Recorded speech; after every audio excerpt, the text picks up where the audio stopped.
Yeah, PMD. I feel incredibly privileged right now. This is actually, I just got the studio in my house up and running. As you can see, it's all good. It's a meager start, but I have a hip hop legend in the house. Phife, what's going on, man? What's up? Chilling, man.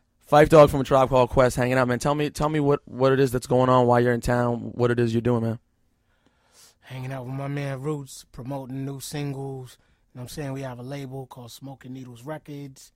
You know what I mean? We have a production team by the name of Rhythm Kids, but we pronounce it Rhythm, as in West Indian terminology. Right. You know what I'm saying? We both from Trinidad and Tobago. You know what I'm saying? So we definitely had to put that to the forefront of everything we do. You know and there's a new album coming as well, right? Yeah, Songs in the Key of Phife. Oh, that's one, the throwback album, but got to do the Tribe album first. You know what I'm saying? Oh, the Tribe album's coming first. Most likely. Well, for me, yeah. Okay, so let's talk. Obviously, I didn't want to jump right into that, but I will tell you right now. I told you this the first time I met you back in the day. I mean, I'm 24 years old, so I was like 14 in 1993 when Midnight Marauders dropped. I mean, Tribe Called Quest is my favorite group ever. Any musical genre, you guys are my favorite group all time. So naturally, I was upset after the breakup, and we talked about some stuff, and we'll go back to that. But I heard rumors of you guys getting back together. Probably started like a year ago that I started hearing about it. Right. Tell me what the progress is and what's happening. Right now we still working little kinks out here and there. You know what I mean? But it'll get done eventually. I can't say exactly when, but hopefully we'll drop by the top of the new year. You know what I'm saying? With Jive? Yeah, we owe them one more album. So you got to get this one done before you can try to do anything else. Exactly. When I talked to you last time, I interviewed you in like a hotel kitchen or something in College Park, Maryland, and we talked. And at the time, you and Tip weren't on great terms, and at the time you expressed disappointment, and I agreed with you, frankly, as a fan. I was disappointed a little bit with Amplified and some of the performances Tip had done at the time. But I know that your guys' friendship came first and was the most important thing. But tell me basically how you got back where you are now, that the Tribe Called Quest is able to get back together. Well, first of all, before we were teammates, so to speak, we were always friends. You know what I'm saying? I mean, I've known dudes since we were like 2 years old, and then I finally met Ali during our high school days. You know what I'm saying? But it's been, even from high school up to now, it's been years. You know what I'm saying? At least 15 or 18 years that I've known Ali, and then Q-Tip, I've known him for like 30 years. You know what I'm saying? Right, so, Tribe Called Quest, whether there was Tribe Called Quest or wasn't a Tribe Called Quest, that's still my boy. You know what I'm saying? If anything was to jump off with him in a negative fashion, I'd feel the worst out of anybody next to his family. You know what I'm saying? And I personally feel like we are family like that. So, yeah, we had our little fallouts and everything, but everybody does. You know what I'm saying? At least whom you refer to as family. They're going to have fallouts and so forth and so on. But we cool, man. Everything is love. Like when I talked to you, it seemed that way. I was like, when people asked me about it, I was like, well, yeah, he seemed a little bit like about Amplified, but like I could see that you loved him like a brother. And as a fan, I always could tell that. I mean, it's like I knew you guys have been friends since you were tiny kids, so I knew that you guys, as much as the music shit will mess with people, I knew it wasn't going to destroy your friendship. I think Amplified was a cool album, but for him, it was just an okay album. You know what I'm saying? Because I know him inside and out as far as his musical status. He's crazy with it. You know what I'm saying? When he gets on a roll, there's not too much you can do to slow him down. Right. And so Amplified to me was like, maybe he rushed it or had a lot of people in his ear, but the stuff he's doing now as we speak, he's incredible. So Tip has a production deal now with a major, right? Isn't he doing an album? DreamWorks. With DreamWorks, that's right. Yeah. And so he's doing another album. Yeah, he's going to do another album. He has a couple of artists that he's about to put out. Everything's sounding good. He has a band that he works with on the constant. Oh, cool. You know what I mean? So I personally like the Kamal the Abstract. I got the single that came out. It was different, but it was cool. Yeah.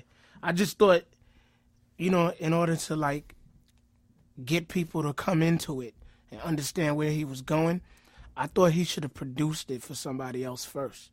Right. So, because, as a producer, they know him from most of the Tribe tracks, stuff he's done for Mobb Deep, but he took what he was known for and just went all the way over here. He just jumped. And that's scary for for audience. Right, especially in America because it's so tender-headed. Yeah. They love to be spoon-fed all the time. Yeah. So I figured Tip would have been, he would have came off more so if he would have produced it for somebody, or he would have did a single for maybe a soundtrack or two and just baby stepped his way to it. But and he they would have came got hard. used to it. But he just came, boom. Yeah. You know what I'm saying? So everybody's like, you know what I'm saying? And it's unfortunate, and it's like it's hard to tell somebody, yo, you shouldn't do it like that when they work hard on it day in and day out. And it may in fact be good music. It just it's may good not, music. People just aren't ready for it. Exactly. In America, they're not ready for it. He would have came off overseas, but Tip don't go overseas that much. So. That's You know so what funny I'm because I feel like you guys would be so huge overseas. Actually, we are. There's a lot of these rappers right now, no disrespect, but they can't touch us over there. Oh, It's crazy for us over there. We can't walk the streets over there. No, I would imagine. I mean, because over there they're so into hip hop, and I mean, without sounding cliched, you guys are like the essence of classic hip hop. I just went over there like 2 weeks ago, London, with De La, and they're still huge over there. It's like, and I just made a little guest appearance on the stage with them. It's crazy. That's crazy. They fiending over there. And so you guys, the whole, as far as De La and the whole native tongue situation is, you guys are all still, in cahoots to some degree. Yeah. I speak to De La on a constant. Jungle, like Mike, I seen Mike like Mike G. I seen him like last summer in Atlanta. We kicked it. Then me and Roots and Jerobi did a show with them in Cleveland. So it was cool, you know what I'm saying? That's the last time I saw him, though, in Cleveland, like last summer. I was saying, me and my brother were always talking about how De La is an incredible group and that they came out when so many other quote-unquote old school rappers came out, yet De La, for some reason, isn't. They're just still a current group. De La's not really like, no one thinks of De La Soul as old school, like they've maintained with the times over the last 15 years. Yeah, they have, but for some reason or another, people just continue to sleep. Yeah. Sleep. I mean, they come out with the most amazing albums to me. I'm talking the way it's sequenced. Lyrically, they're always going to be over people's heads, but they might as well keep doing it like that because they've always been like that. Even when they were selling a bunch of records with 3 Feet High and Rising. And they were still in a De place. La's Dead album.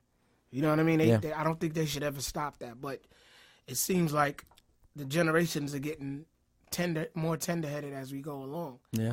You know what I mean? But yeah, you lose. I think they're such pure artists in that sense that who you lose, you lose. And yeah. All right, you want to hang out? You want to hang out for a minute? We'll play some classic Tribe. No doubt. Come back, talk a little bit more with Phife from Tribe Called Quest. Back with Phife from a Tribe Called Quest. Does it ever bother you to get perpetually introduced as Phife from a Tribe Called Quest? Are you so proud? You still so proud to be introduced as Phife from a Tribe Called Quest? Oh, it don't matter to me, but yeah, I like it. You know what I'm saying? I mean, I'm not mad at you. Tribe. I mean, because before I'm an actual member of Tribe, I'm a fan of Tribe. You know what I'm saying? So Phife from Tribe Called Quest is all good. So you would personally rank your guys' albums among the best hip hop albums ever? I pretty much rather let the fans do that. I mean, I guess I'm taking my portion of humble pie right now, but I'd rather the fans do that. The true hip hop lovers and purists. You know what I'm saying? I'd rather let them do that, because there's a lot of people that still decide on midnight and low end. You know, I'm one of them. I was thinking about it today. And it's all good, but I'd rather let them do it. My personal favorite is low end, though. You know what I'm saying? I think low end I think for me, low end has to be the best. I think it's the most innovative, just different, special album you guys did. And Midnight, I think I actually enjoy Midnight Marauders more, though. I think I actually enjoy the entire thing through, but also part of that is because as a fan, like I love Scenario, but obviously got so played out that at this point, like when I hear it, it's like I've heard it in every old school mix every day. So like I kind of skipped through it.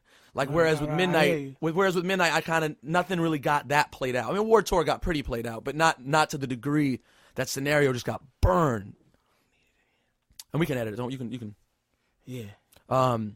If you got anything you got to say off the mic, don't worry, because we're recording everything dry, so I can just chop the shit out. Okay. So it's not a big deal.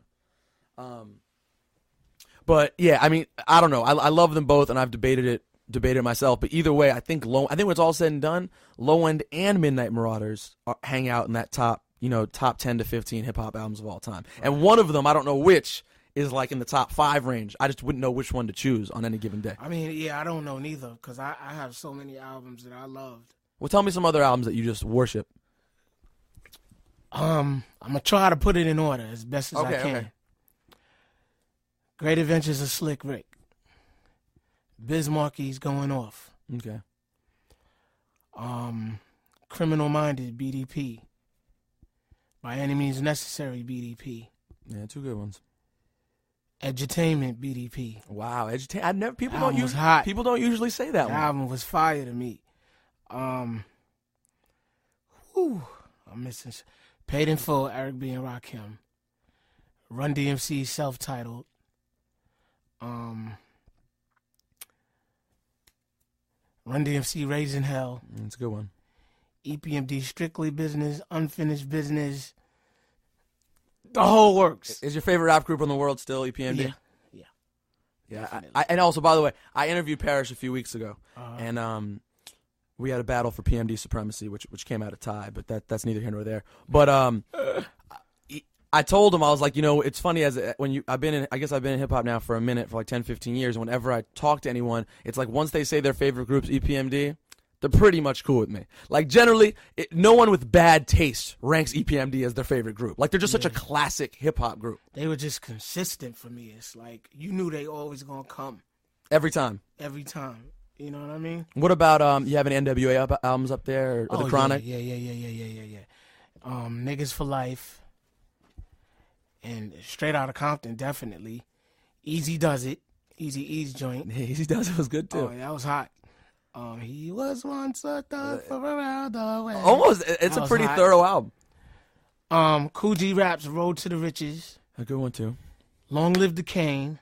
Long Live the Kane has to be hot. But see, now you're out of order, right? Because with Long Live the Kane, yeah, be now higher, I'm just like. Now you're just popping them off.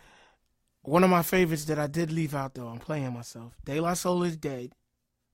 Stakes is High, De La Soul. Wow. What about Blue Mindset? It's a good one too. That was cool. It wasn't my favorite though, but I did like it. One for All, Brand Nubian. Oh, One for All is a great one too. That album was hot. Yeah. Main Source, Breaking Atoms. Breaking Atoms. I mean, we could go on for days. Yeah, and the thing is, you're hanging out pretty much all between 90 and 93. Exactly. Like all this stuff. Just one. That's why. Critical Beatdown, Ultramagnetic. Oh, that's a good one too. That was hot. I'm also a huge DITC person. Yeah, I mean, I loved Runaway hot, Slave. And yeah, that was hot. And actually, I'll be honest. And actually, getting more recent in the last 5, 6, 7 years, I love Capital Punishment too. I hold Capital Punishment in very high regard. He was different. What did you think about? Were you a Pun fan? Yeah, definitely. He was in his own world to me. You know what I'm saying? Very cocky, not arrogant, but cocky in a way like you can't see me. You know what I'm saying? Yeah. And I like that. Same thing with Jay-Z. Very sarcastic. You know what I'm saying? With his flow. But you can't front. Even though you're looking at him like, who do you think you are? You're bobbing your head hard. Like, yo, this dude is killing it straight up and down. And the bottom line is they both talk a lot of smack, but they both have such respect for the game. Like they Jay-Z and Pun, I think, both loved hip-hop. Yeah, definitely. So much. Definitely. I mean, Jay-Z been through a lot just to get where he is. How does it feel for an artist like you, Jay-Z, who's probably undeniably the most famous rapper on the planet at this point, or him and Eminem, both of them, but it doesn't matter because both of them not grew up, but when they were coming up as MCs, loved A Tribe Called Quest, aspired to be on the same plane as A Tribe Called Quest. You think so? I mean, how could they not? I mean, you guys, Jigga, let's see. I mean, In My Lifetime came out in what, 96 or 95, whatever it was, 94.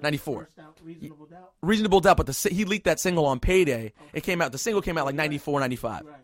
And M at that point is doing those freestyles and trying to be a rapper, blah, blah.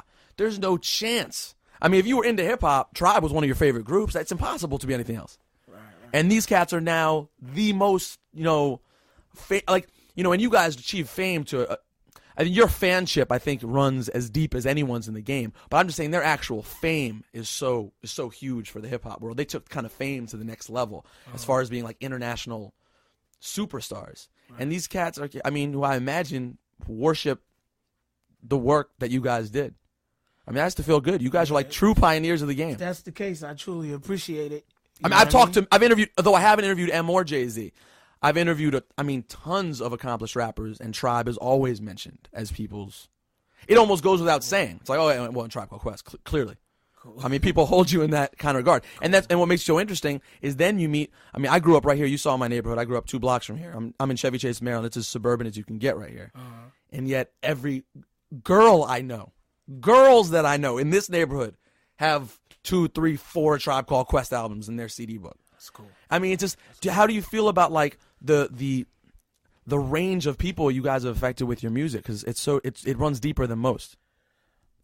I just look at it as a true blessing, just a straight up blessing to come where we came from, St. Albans, Queens, just walking around the block, going to the block parties, bugging out, kicking rhymes back and forth to where we are now. It's just definitely a blessing. There's no other way I can really explain it.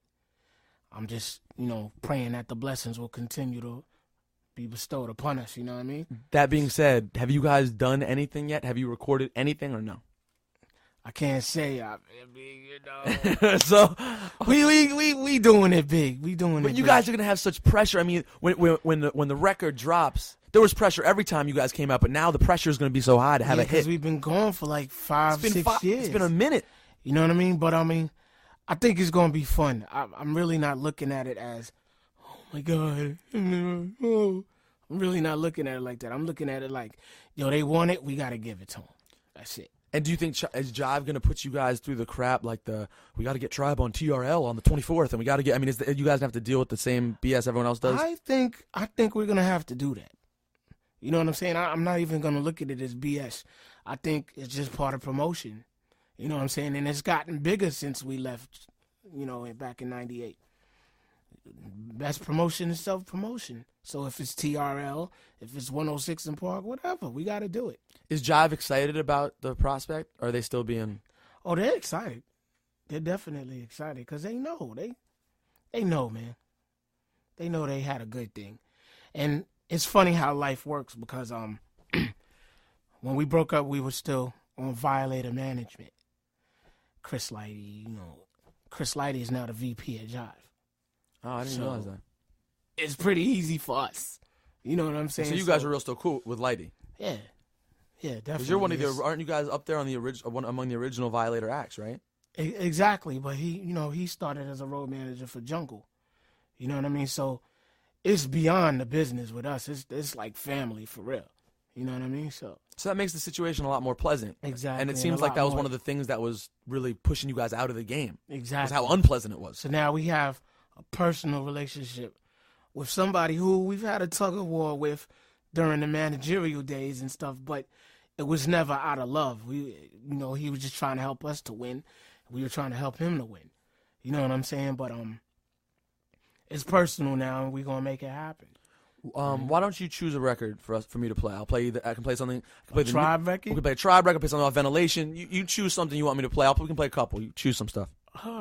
Righty. B-side. I got everything. I think I have basically everything you ever did. So 1 2 1 2 1 2.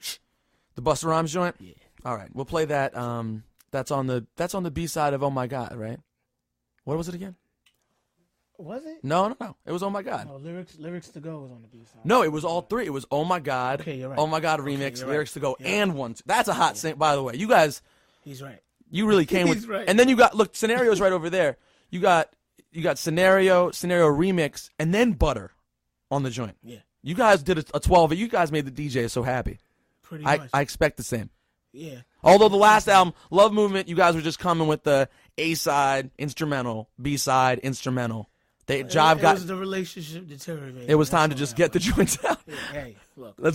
Just give them the shit. All right, we're gonna hang out with Phife Dawg. We're gonna play 1 2 shit. We're allowed to cuss here too. Oh, fucking A. We're gonna play 1 2 shit. That's only right. The Tribe Called Quest classic right here. We'll be right back. Yeah. Back with Phife from A Tribe Called Quest, playing the classics, hanging out. Yeah. We're going to get to your single in a minute. Let's talk about sports for a minute, though, because my whole time growing up, you were always first with the sports references. No doubt. It's always and seemed the like, jerseys. Let them know. you did. You were very early on the jerseys. Let them know. You were wearing throwbacks before they were throwbacks. Exactly. And cats was rookies. No, no. But it is true. It is annoying because for someone like me and you, especially you, I've been wasting money on stupid authentic jerseys since before it was the hip thing to do. Exactly. And now wasting money. We're blowing shit. But I'm not getting my girlfriend mad. I'm not mad at none of that. Nah, I gave most of them to my little brother because he's into it like that. Oh, your brother he's like 11, so he's chilling. He's a showboat right now. And he's got all the dude. You must have a shitload of jerseys. Yeah, man. I gave him most of them though. I'm gonna show you what I got. See if I have anything to impress Phife. I'll be amped if I can impress Phife. The with ones I kept, I'm pretty much gonna frame them and put them in this one room in my crib. Are they originals or throwbacks? They're pretty much originals. Like I have Marshall Faulk's Indianapolis jersey. Oh, that's hot. You know what I'm White saying? or blue? Both. Oh, the white one and the blue one. That's my boy though. Oh, right. You You know a bunch of NFL players, right? Yeah, that's my man right there. Okay. Who else I got? I recently got a Dan Marino, Miami joint. That's just a classic. The thing I'm into right now is the collegiate joints. Those are like well, 'cause you got to take it to the next level. Those are the hard ones to get. Dominique's UGA, University of Georgia. Or a real one, or a throwback. Yeah, a throwback. It's a throwback. Is Mitchell and Ness doing it? I think so. They're doing some of them, but I think the name of the company is All American. You know, like the throwback NBA joints are called Hardwood Classics. Yeah. The old school baseballs are Cooperstown collections, and the footballs are actually throwbacks. Oh, they're actually called throwbacks. Yeah, those are actually called throwbacks. The collegiate ones are All American Classics or something crazy like that. You know what I mean? But like I've seen people with the Jerry West Virginia. Yeah, that's hot. I've seen a Pistol Pete LSU. Crazy. That's real hot. Crazy. I've seen the Bird Indiana State joint. Hank Gathers, Loyola Marymount. I went wow. crazy. And then I seen Dominique's University of Georgia. Magic's and Larry's I see around. Yeah. I seen George Gervin's Eastern Michigan. Wow. And those are the hot ones too because the schools are so random. For real. What I'm looking for right now is a Bernard King, Tennessee. Dude, if you rocked a Bernard King on stage in D.C., you shut it down. Bernard King was the King, man. Tennessee. A Len Bias, Maryland. Yeah, I've seen those around. I need one, but I need the yellow one. The gold one with the red. Yeah, the ugly I take classic it back. joint. Yeah, the ugly one. The ugly joint. The ugly lefty Giselle joint. Yeah. Okay. So wait, are you a Knicks fan or what? Yeah, you're still a Knicks fan, right? I don't know how. I mean, I guess because I'm from New York and I live and die with him. Yeah. But I'm pretty upset with that general manager, man. Yeah, things have been getting pretty. He got me real salty right now. It's been getting progressive. Keith Van Horn? Are you serious? Wait, did you guys make that move? They made that move? What was the move? It was a 4-team trade. They traded Latrell to Minnesota. Right. Terrell Brandon went from Minnesota to Atlanta, the rights to Atlanta. All right. Atlanta got his rights. Glenn Robinson went from Atlanta to Philadelphia. And Keith Van Horn went from Philly to New York. That's terrible. Keith Van Horn's not. No one likes him in any city. I feel bad for the kid. He's not whack. He's not whack. He's soft. Right, but he's not whack. But he has his moments where he has killer instinct and his moves are crazy. It's like no, he's a talented basketball 6'10". player. Yeah, and he can dunk. He has he's comfortable getting to the hoop. But he can shoot. But he's a punk. My thing is this. I think he's one of the reasons why Jersey didn't beat LA. I mean, well, they would have lost to LA anyway, but he's one of the reasons why they got swept. Because the only one that was actually balling was Jason Kidd and Kenyon Martin. They were really going for theirs against LA. 2 years ago, right? Keith Van Horn ain't do nothing. Kerry Kittles did nothing. Richard Jefferson was still a rookie. You know what I'm saying? He stepped up a little bit this year because Keith went to Philly. You know what I'm saying? Richard Jefferson still has to work on that jumper. You know what I'm saying? I mean, I listen, as a Celtics fan, as fellow Atlantic Division rivals of the Nets, because I'm a Celtics fan, New Jersey kills me, man. Like, they're so frustrating because they got a kid who can make anyone good, and frankly, I don't think their surroundings are that great. The reason why y'all lost to him, the Nets, this year, it's because Kenyon ate Antoine a lot? That too. Antoine's a bum. I'm sorry. People hate Antoine right now. He's over? He's sausage. All right. He's sausage. He's not consistent, and he's trying to be the hero all the time. Get it right. That is Paul Pierce's squad. hands down, that is Paul Pierce's squad. You are Scotty to his Jordan. Yeah. And the other reason why y'all lost is because y'all got that bum Vin Baker over there that did absolutely nothing, and y'all lost the point guard in Kenny Anderson. Now, Kenny's probably not the same guard as he was when he first came into the league, but he knows how to run a team. Well, and he got us further in the playoffs the year before. Exactly. I mean, he ran the team the year before. He can't stick Jason Kidd, but he know how to coach everybody on that floor. I loved Kenny, and I'm telling you, there are a lot of Celtics fans who are pissed to see Kenny go because he did a great job for us. He did a fantastic job. All right, let's He's a vet. We could talk about sports all day. I still have other stuff I want to ask you, but let's play what song you want to play off the single? Because you got a new joint out right now. Diggy Dialect. You want to do that? Dialect's my personal favorite. Okay. Little dance hall status. Going back to your roots. Definitely. And you were always on the Tribe records, like you'd always throw in, hints of a little bit of the culture. Yeah. But now you come a little bit more with it, right? Yeah. Right now, like on my solo album, it's gonna be a lot. So your whole family is like straight from the islands, right? Yeah, Trinidad and Tobago, moms and pops, grandma, everybody. Do they speak patois down there, or what? Is it the same deal as Jamaica? It's a tidbit different. Like for instance, Jamaicans, they pronounce their H's when they're not supposed to, and they don't pronounce them when they're supposed to. Okay. Maybe I'm saying it backwards. Right. Like, in other words, you have the word apple, right? It'd be like, I had a apple this morning. You know what I'm saying? Or the word angry. They'd be like, I'm feeling well hungry. Something like that. You know what I mean?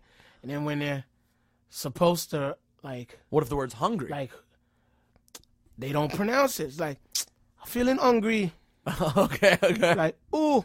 Like, who? But, tell him to come here. You know what I'm saying? Trinidadians, they sound like they singing when they talk. Okay. Like, my grandmother will kill you. Like, she'll come home in the morning. Malik, take out the garbage, please. Why you get up and take out the damn garbage? It sound like they singing or like whining or something. Right. But that's the difference to me. Oh, that's funny. All right, You know so what I'm saying? we can get a little bit of the Diggy Dialect right now on the new single. It's in stores right now. Yeah. I want to come back and talk a little bit more with Phife Dawg from Tribe Called Quest. No doubt. Yeah, back with Phife Dawg from A Tribe Called Quest, hanging out. Yeah. XM65, the rhyme. We're doing it. Talking about the classic Tribe material. Now, before we dip into Tribe, I'm making a film about him right now, and he's my favorite athlete of all time, and I think he's just hands down. And you'll appreciate this sentiment whether you agree or not. I think he's just hands down the most compelling athlete, whether you love him or hate him, probably since Muhammad Ali. I think he's just, as far as his whole story and persona, is so interesting. Tell me, like, when I mention Mike Tyson, what do you think about? A mean son of a bitch.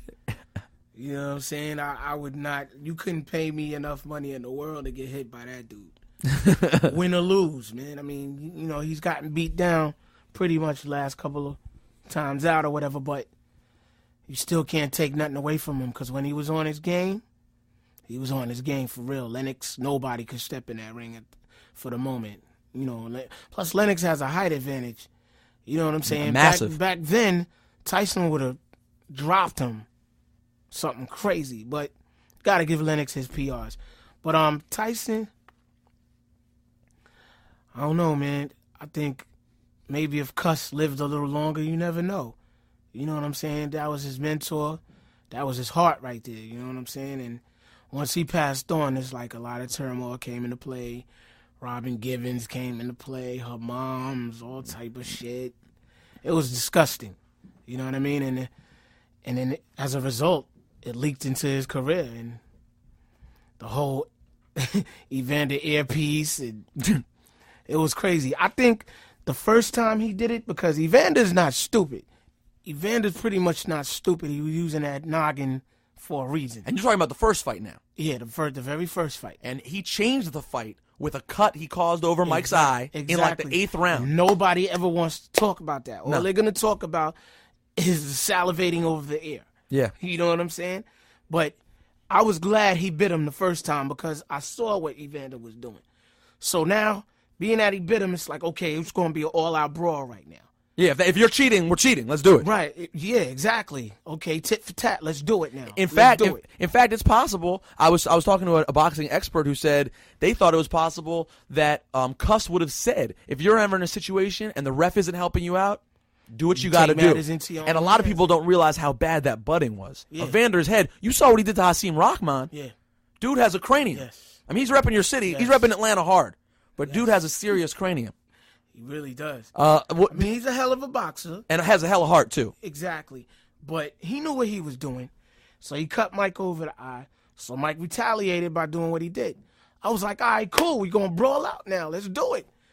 He bit him again. I was like, okay, your career's over. Yeah, that's how I felt. Your career is over. He got scared, I think. He really got scared. And as a result, you shot your own self in the foot because you could have won that fight. Yeah, why not? In fact, a lot of people thought it was starting to go back Mike's direction. Exactly. And the more of a brawl it turned into, the more it would suit Mike. Yep. How do you associate Mike with hip hop? Like, I think you can there's a serious analogy between like Mike's come up and like the come up of hip hop and how much he's referenced. He's got to be one of the most referenced. Although I don't know if you've ever referenced him, but almost everyone else has referenced Mike at one point or another. Yeah, pretty much. I think AI has that throne right now. AI may be winning right now. A lot of people reference him a lot. But you go all the way back to like 86. Yeah, Tyson Bolo. Like Chuck D. I mean, everyone. Everybody, yeah. I mean, do you think there's some sort of relationship between Mike and the hip hop generation or hip hop culture in general? Oh, definitely, on the strength that he was a bully from Brownsville. You know what I'm saying? He's like MOP in the ring. For real, I mean, that's MOP a great way to put it. MOP is Brownsville all day. Right. They don't give a damn. Saratoga Avenue, they're spitting it. Right. And you gotta love them for that. They're consistent with that. But Mike is Brownsville all day, man. He comes in the ring, he's banging DMX. He might bang a Redman tune or Fight the Power, Chuck D and him, you know what I'm saying? But he was always repping hip hop. He was always repping hip hop. I used to see him in the clubs and stuff like that. Was it cool? Would you give him a pound? I mean, it was too crowded for me to get over there. Plus, everybody was trying to get at him anyway. See, and also, people forget Mike's stardom was out of control at that point. Yeah, it was crazy. I mean, on a level that puts him in a real elite class of fame. As far as like, not many people on that level of fame. You'd have all these rappers in this one club or whatever, and as soon as Mike coming in, it's like, who are they? You know what I'm saying? So I never really met Mike personally though, like one-on-one. You know, I think Ciph and Ali might have met him. I actually saw him like 2 months ago, right up the street in Bethesda. He was getting food, and I just went up to him. I was like, "Yo, Mike, I'm a huge," I just like. He looked at me like I came up to him. I looked like a lunatic because I was all nervous to meet him, and I was like, "Mike, blah blah." Just such an honor to meet you. I'm such a huge fan. He gave me a big pound. It was all. I mean, he was super. He seemed super still touched by people really reaching out to. Yeah. That's the thing people don't realize about Mike. He's very much affected by what people think about him, and I think you can make a bigger case about how much that ends up affecting his performance and stuff. That's a lot of his fear. Is his fear of sucking. Like I think Mike always wanted to be something. That's real hard for him. That happens. All right, let's talk about something that's the polar opposite of sucking, and that is Low End Theory, because that Instinctive Travels set the tone, and that's one of the most amazing hip hop records ever made. Let me tell you right now. Let me tell you my favorite Tribe memory of all time.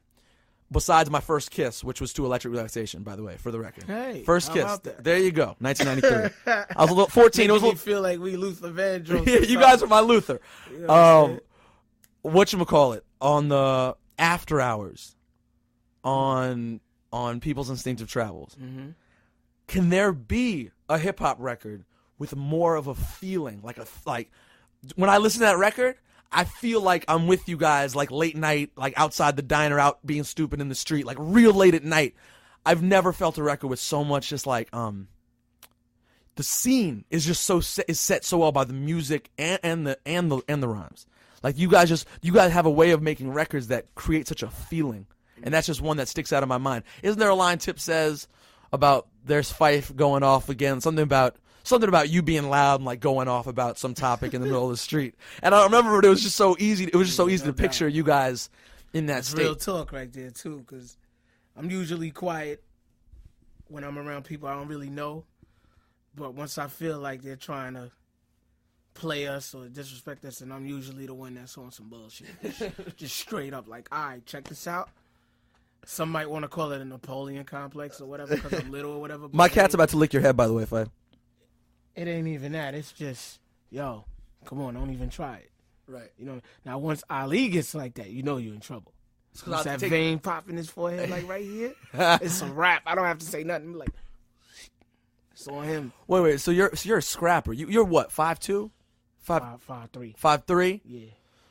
And have you had to throw down before? I mean, I used to scrap a little something, but I'm a little much more common now that I moved to Atlanta from '93. I moved to Atlanta like right before Midnight came out. Okay, so it's been a minute that you've been. So yeah, I'm pretty much on some cool out. The Southern hospitality has cooled you out a little bit. I'm cool. Slowed you down. I'm cool. All right, so I'm a lover. That's good. No, let's take it to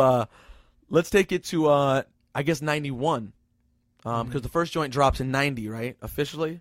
Yeah, April of 90. I kind of think of it as an 89 record, but I guess it was a 90. It was a 90 record.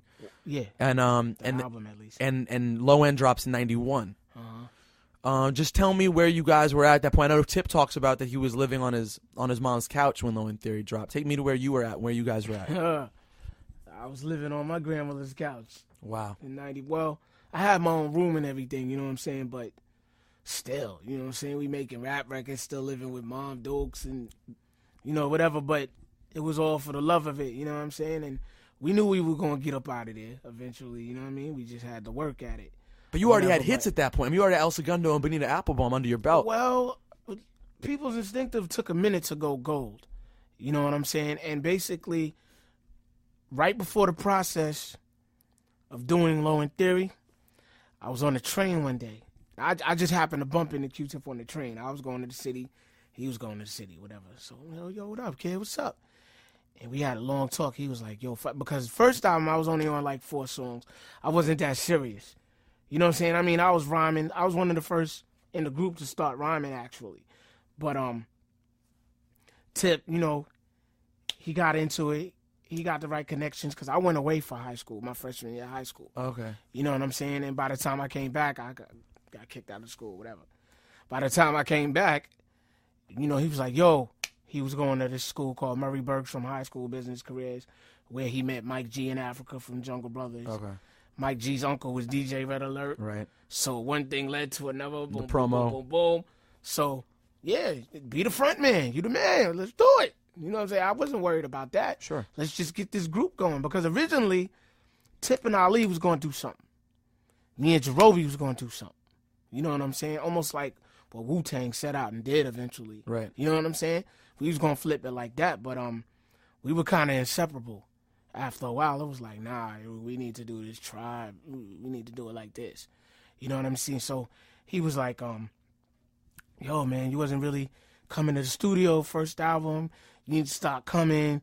You know what I'm saying? You need to take it serious. I'm like, yeah, I feel you, because when we were doing shows, I started to see the love. That we started to create a fan base for real. And I was like, these are just shows in New York, little spots? Spot dates. We go to North Carolina. We go here. We go there. You know, we were hitting the U.S. pretty well. Boston, D.C., all of that. You know what I'm saying? So I was seeing the love slowly but surely. Okay. But my mind was on, I was out running the streets, you know, getting my little dime bag on, right. You know, playing ball like I'm still going to make the league or some shit. You know what I'm saying? I really wasn't, whatever. I wasn't writing rhymes. I just go in and freestyle like, yo. Right. Whatever. So with that conversation right there, that pretty much changed my whole outlook on everything. It was like, yeah, you're right, kid. You're right. So I took what he said to me, as well as what I saw with those last couple of shows we did as far as the People's Instinctive campaign, and was like, okay, we need to step into this low end thing. And we didn't name it at the time, but we need to step into it like boom, because we had bad management at the time. Jive was being distributed at the time by RCA. By the time we checked around the first single or Low End, they had distribution. I mean, Jive was on their own. They were thorough. You know what I mean? We were on Rush Management by that time. So everything was looking a little different, a little powerful. Right. You know what I mean? Not to mention, I was up in the studio first, like what? Let's do it. Ready to go. You know what I'm saying? Drop the track. I was spitting all type of heat rocks. You know what I mean? So what people didn't realize on the first album, they realized on this album, Low End, that, oh, Phife can actually rhyme. I could always rhyme. I just wasn't there the first album, if you really look at it. You know what I'm saying? So that was the new addition to people, as far as people see it. That was the new addition to Tribe Called Quest. Phife is just not down. Phife actually rhymes. He's not a sidekick. He's a member. Hype man. He's MC, straight up. You know what I'm saying? So I guess that's why Low End's my favorite, because it was like our backs were against the wall at one point with people's. It was do or die. We had to come off with that. Jive stepped up. Our management status stepped up. Our rhymes stepped up. The beats definitely stepped up. Just everything came together lovely. And then Chuck D looked out for us. Yeah, what was that again? Public Enemy tour. Oh, right. It was us, Leaders, Will Smith, and Fresh Prince, Jazzy Jeff, Naughty. Wow. Queen Latifah. That was a big tour. That's a huge tour. And I always say to Chuck, every time I see Chuck, I'll be like, yo, Chuck, you are the reason why Low End Theory went gold, other than what we did for the album. But, you know, when you go on tour, people that didn't really know you or check for you, they're like, yo, who these dudes? Right. They gonna go out and get the album because the show was pretty tight. That's when I used to lose my voice after the first record that we performed. You go so hard. I used to be so hyped. I had to learn how to pace myself. And that's another thing I big up Naughty for. I used to watch their show every night. And Vin and Tretch, how they went back and forth. And they do a nice show. But Vin didn't have to say as much lyrics as I did. No. Vin, you know what I'm saying? Little... So it was like, yo, but they taught me a lot how to do a show and how to rock. You know what I'm saying? So what songs up to Naughty in public. So when it was all said and done, which songs did you end up on Low End Theory? Obviously Check the Rhyme and Butter was your joint. Check the Rhyme, Butter. Why can't I think right now? I know Scenario, Jazz. Jazz, obviously. Well, just put it like this. I Bugging was on Out. all the singles. Yeah. Bugging Out. I was on all the singles. Right. You know what I'm saying? Excursions was Tip. What was Tip? Sky Pager? Did I kick around on Sky Pager? I can't remember. That's crazy, man. I'm old. Mike, I don't remember if he kicks a verse on Sky Pager. I can't even remember. That's sad. I think you do. I think you do kick a verse on Sky Pager. I'm going to have to shake that out. But either way, yeah, your presence was obviously, real strong. It was more prevalent compared to people's instinctive. Was it intentional that on the albums, on the last, since the first one, I guess, on every one, you've had a solo song? You've had your, Phife's joint? Oh, it was only right. Tip had 5. Let me get one. Yeah, let me just get one. That's a funny thing. Butter. Me and him had a big argument over Butter. Why? Because I didn't have no solos on the album yet. I'm like, yo, can I have this one? Just this one joint. I got the perfect rhyme for this backdrop. Because the beat was hot. You'd already heard the beat? Yeah, Tip did the beat. Oh, Tip did his You know what I'm saying? So I'm like, Tip, I just need one. You got 5 joints. Let me just get one. Blaze it. I got the perfect lyrics for it. He was like, nah, I think it should be a freestyle record and blah, blah, blah, blah, blah. A freestyle record to that beat? That beat is mad. Yeah, it's got storytelling. It's got Exactly. That's exactly what I told him. That's a storytelling beat. Even if I don't get it on my own, you need to tell a story on the beat. That beat is not no freestyle beat. The freestyle, I was on Vibes and stuff too. Oh, yeah. That was a freestyle beat. Hair Crazy Curly beat like Mr. Exactly. Mr. That Furley. was straight freestyle. Right. You know what I'm saying? So I was like, yo, this is not a freestyle track, man. Trust me. So we argued about it or whatever. We was all in each other's face. And eventually he was like, go ahead, do it. I went in there and did it. And he was like, yo, my bad, kid. That shit is hot. Rhymes is crazy. I was like, yo, thank you. I was so happy he liked it. After arguing with him all crazy and shit, I was like, thank you, just for one. You know what I'm saying? Like, but it's all good. And date rape now holds an eerily common feeling with the Kobe Bryant situation. You guys were kind of prophesizing. Wow. This is 3 years before Tyson. This is the before the Tyson days, and which also strikes a similar chord to the Kobe case. And people should have listened to that record. Yeah, for real. You guys were kicking some serious knowledge. And also, by the way, Busta's Lament may have ended up being a real. That was your solo joint on the last one, right? Both of us rhymed on that. He's on it too. Yeah, Tip's on that. Are you sure? Mm-hmm. I guess that one was recent. I'll trust your memory. Yeah. Oh, you had whatchamacallit on the last one. That was his name is Muddy Ranks. Right, Muddy Ranks joint. Yeah. That's right. That's right. Yeah. Well, listen, I'm gonna let you get up out of here, man. But I really appreciate everything. No problem. I want to tell you, I am beyond amped for the day. I can't wait. You know how you have like memories of like the first time you heard a record?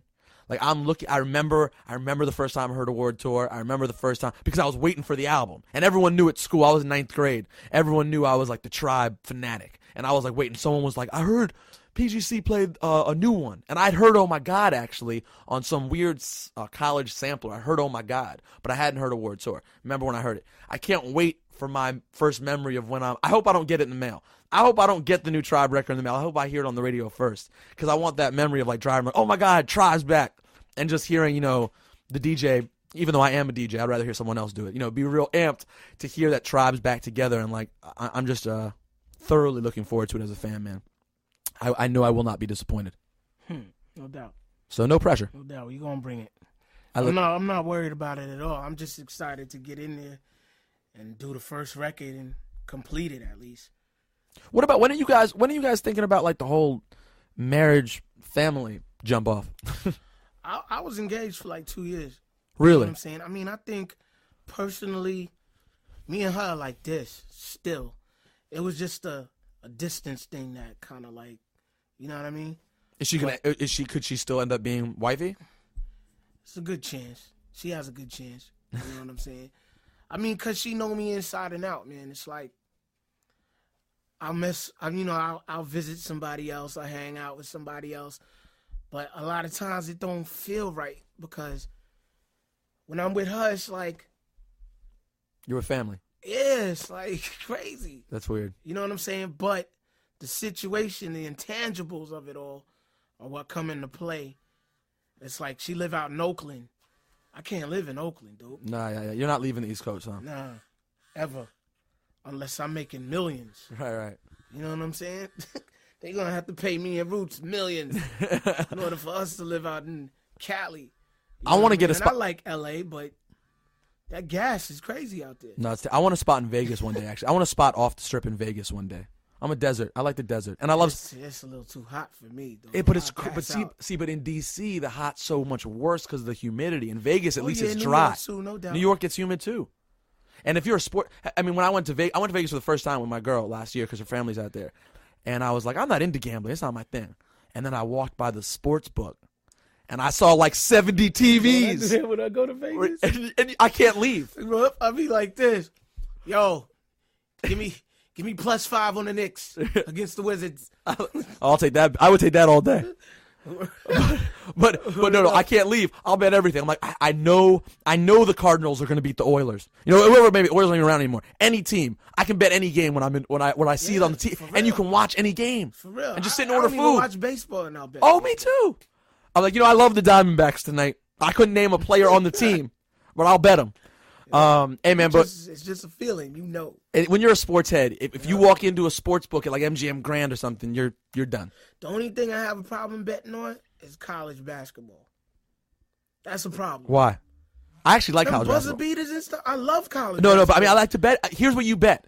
Nah, you lose a lot of money betting on college basketball. Here's what I take. I look down the lines and I find the games, maybe teams I haven't even heard of, but one team's favored by like 25, 26, and really, I know the odds makers know they're going to win by 40 or 50. You have to look at that then, because there's not a lot of teams that's going to be plus 25. But no, they're playing. I don't even know the teams, but I know that the only reason they're favored 25 is because the odds makers can't favor them 50, and they end up winning by 50, 55 points. But these are like terrible matchups I'm talking about. But it's hard to bet an ACC game. Yeah. Like, how can I bet Maryland when they could beat NC State by 35 at home and lose? There's no way I was going to bet Syracuse against Kansas.